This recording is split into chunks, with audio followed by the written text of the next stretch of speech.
जंगल में ठंडी का मौसम चल रहा था। मीनू चिड़िया मजबूत घोंसले बनाकर पक्षियों को बेचती थी और मीनू चिड़िया का कारोबार बहुत अच्छे से चल रहा था। मीनू चिड़िया, तुम बहुत अच्छी हो। तुम्हारे बनाए हुए घर और घोंसले बहुत मजबूत होते हैं और तुम्हारे दाम भी एकदम मुनासिब हैं। हाँ, बुलबुल ठीक कह रही है। मीनू चिड़िया, तुम हम पक्षियों का बहुत ख्याल रखती हो और तुमने कितने सालों से घरों के दाम भी नहीं बढ़ाए। वो इसीलिए पक्षियों, क्योंकि मैं तुम सबको मुश्किल में नहीं डालना चाहती। मेरा घर तुम सब पक्षी आराम से खरीद लेते हो और मुझे मुनाफा भी अच्छा खासा हो जाता है। इसी जंगल में कालू कौवा भी रहता था।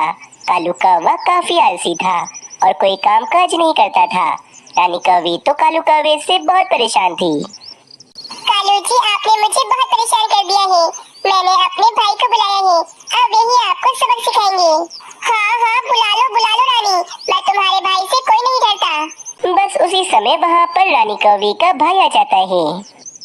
हाँ भाई, क्या कह रहे हो तुम कालू कौवे? तुम किसी से नहीं डरते? अरे कौवे भाई, आप यहाँ अचानक कहाँ से आ गए? मैं तो बस रानी से ऐसे ही कह रहा था। मैं तो आपके अलावा किसी से नहीं डरता। बस कालू कौवे, मैंने सब सुन लिया है, परंतु मैं आखिरी बार कहने आया हूँ कि कोई काम धंधा कर लो, वरना मैं रानी कौवी को हमेशा के लिए अपने साथ ले जाऊंगा। हाँ भाई, मैं भी कामचोर कालू जी के साथ बिल्कुल भी नहीं रहना चाहती। ये तुम क्या कह रही हो? भाई, मैंने मीनू चिड़िया का कारोबार देखा है। मीनू चिड़िया पक्षियों को मजबूत घर और घोंसले बनाकर देती है।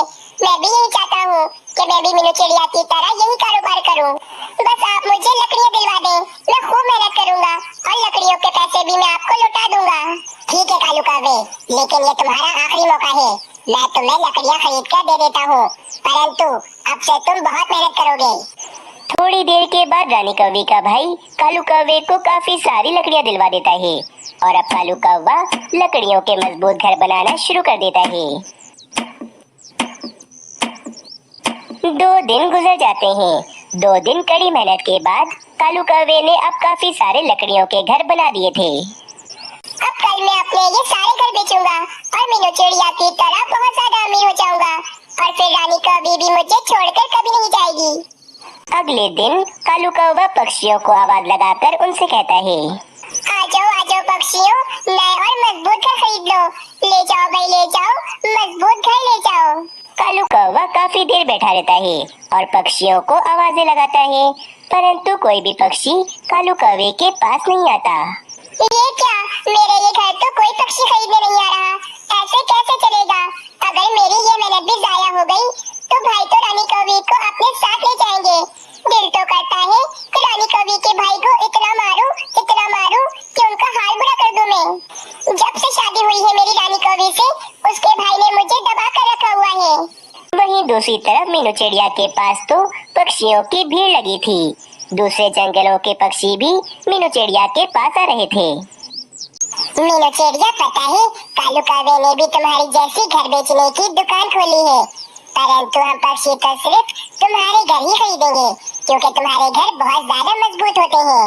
मीनू चिड़िया, बस तुम जल्दी से मेरे पेड़ पर एक लकड़ियों का पक्का घर बना दो ताकि मैं अपने घर में सुकून से रहूं। ठीक है तोते, आज तुम मुझे बुलबुल बहन का घर बनाना है, कल मैं पक्का बना दूंगी तुम्हारा घर। कालू कौवा मीनू चिड़िया के चलते धंधे को देखकर काफी ज्यादा जलता है। मीनू चिड़िया ने सारे पक्षियों को अपना बनाया हुआ है, सभी तो कोई पक्षी मुझसे मेरे घर नहीं खरीद रहा। मुझे किसी भी तरह सब पक्षियों को अपनी तरफ लाना होगा और ये जब भी मुमकिन है जब मीनू चिड़िया अपना कारोबार बंद कर दे। मैं मीनू चिड़िया का ये घर बनाने वाला कारोबार बंद करवा कर ही रहूंगा। बस फिर क्या था, कालू कौवा बुलबुल के घर के पास जाता है। ये बुलबुल का घर मीनू चिड़िया ने आज ही बनाया है, अब आएगा मजा। फिर कालू कौवा बुलबुल के घर में न होने का फायदा उठाकर उस घर पर जोर जोर से उछलता है, जिस कारण वे घर काफी ज्यादा कमजोर हो जाता है। बस अब ये घर बहुत ज्यादा कमजोर हो गया है, कुछ ही देर में ये घर टूट फूट जाएगा। ये कहकर कालू कौवा वहाँ से चला जाता है। कुछ ही देर बाद जब बुलबुल वहाँ पर आती है तो वे देखती है उसका घर तो नीचे गिर के टूट चुका था और उसके अंडे भी उसी घर के अंदर ही दब चुके थे। अरे बाप रे बाप, ये क्या हो गया? मैं तो लुट गई, बर्बाद हो गई। मेरे अंडे, ये घर कैसे टूट गया? ये तो नया घर मैंने मीनू चिड़िया से गुस्से में फौरन मीनू चिड़िया के पास जाती है। मीनू चिड़िया, मेरे पैसे मुझे वापस करो। तुमने मुझे इतना कमजोर घर बना कर दिया कि मेरा घर नीचे गिर के टूट गया और मेरे अंडे भी टूट गए, सिर्फ और सिर्फ तुम्हारी वजह से। क्या बुलबुल बहन, ऐसा कैसे हो सकता है? मैंने तो आपका घर बहुत मजबूत बनाया था, परंतु आप चिंता मत करें, मैं आपका घर दोबारा बना देती हूँ। नहीं मीनू चिड़िया, अब मुझे तुम पर भरोसा नहीं रहा, मैं तुमसे कोई काम नहीं करवाऊंगी, बस तुम मेरे पैसे मुझे वापस करो। फिर मीनू चिड़िया बुलबुल के पैसे उसे वापस कर देती है।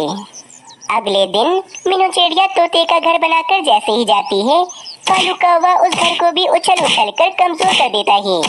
तोता बड़ी खुशी खुशी अपने घर को देखने आता है और जैसे ही घर के अंदर जाता है तो वे घर भी टूट कर नीचे गिर जाता है और तोता काफी ज्यादा जख्मी हो जाता है। अरे मर गया रे, मेरी तो कमर ही टूट गई। अरे मीनू चिड़िया, मैं तुम्हें छोड़ूंगा नहीं। तुमने मेरा घर कितना कमजोर बनाया था कि इतनी जल्दी ही टूट गया मेरा घर। बस अब इसी तरह कालू कौवा एक एक करके मीनू चिड़िया के सारे ग्राहक खत्म कर देता है। आओ आओ पक्षियों, एक बार मुझसे मेरे घर तो खरीद कर देखो, मेरे घर बहुत मजबूत हैं। सारे पक्षी अब कालू कौवे के पास आते हैं और कालू कौवे के बनाए हुए लकड़ियों के घर खरीदने लगते हैं। मीनू चिड़िया का कारोबार तो अब बिल्कुल ही खत्म हो गया था, जिस कारण मीनू चिड़िया काफी ज्यादा परेशान थी। ये सब कुछ क्या हो गया? न जाने किसकी नजर लगी मेरे कारोबार पर। पहले तो मेरे घर कितने ज्यादा मजबूत होते थे और न जाने अब मेरे बनाए हुए घर इतनी जल्दी ही क्यों टूट जाते हैं। थोड़ी देर के बाद मीनू चिड़िया जंगल के सारे पक्षियों को जमा करती है। अब क्यों बुलाया है तुमने हमें? मीनू चिड़िया, हम तुम्हारे घर बिल्कुल नहीं खरीदना चाहते। हाँ मीनू चिड़िया, जल्दी बताओ क्या बात है। हमारे पास इतना फालतू समय नहीं कि हम तुम्हारी फालतू बातें सुने। अरे अरे पक्षियों, मेरी बात तो सुनो। मुझे लगता है कि मेरे भी घर कोई जानबूझ के तोड़ रहा है, क्योंकि मेरे साथ ऐसा कभी नहीं हुआ। और मुझे तो कालू कौवे पर शक है, क्योंकि जब से कालू कौवे ने अपना घरों का कारोबार शुरू किया है, मेरे घर जभी से टूटने लगे हैं। जरूर इन सब के पीछे उस कालू कौवे का ही हाथ है। बस एक बार तुम सब मेरा साथ दो, पहले मुझसे घर न बनवाओ। एक बार तोते, तुम मुझसे घर बनाने का नाटक करो, मैं छुप कर देखूंगी कि वे घर कैसे टूटता है आखिर। ठीक है मीनू चिड़िया, अगर तुम कहती हो तो मैं तुम्हारा साथ देने को तैयार हूँ।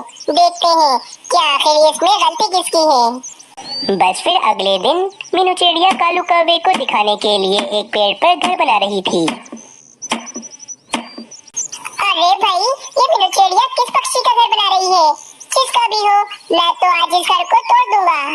शाम होने पर मीनू चिड़िया वे घर बनाकर वहाँ से चली जाती है और सब पक्षी और मीनू चिड़िया छुपकर उस घर पर नजर रखे हुए थे। बस मीनू चिड़िया के वहाँ से जाते ही कालू कौवा उस घर के पास आता है और उस घर पर जोर जोर से उछलने लगता है। सारे पक्षी ये देखकर कालू कौवे पर बहुत ज्यादा गुस्सा होते हैं और सारे पक्षी फौरन से कालू कौवे के पास जाते हैं। बेवकूफ कौवे, तुम्हें क्या लगा कि मैं बेवकूफ हूँ? तुम इस तरह कर करके अपना कारोबार चमका रहे हो, परंतु आज सब पक्षियों ने तुम्हें देख लिया है और आज हम पक्षी तुम्हें छोड़ेंगे नहीं। हाँ हाँ पक्षियों, आज इस कालू कौवे को छोड़ेंगे नहीं, इसे आज बहुत मारेंगे। चलो मारो इसे। बस सारे पक्षी अपना अपना गुस्सा कालू कौवे पर निकालने लगते हैं और इस तरह कालू कौवे को अपनी गलती की सजा मिल जाती है।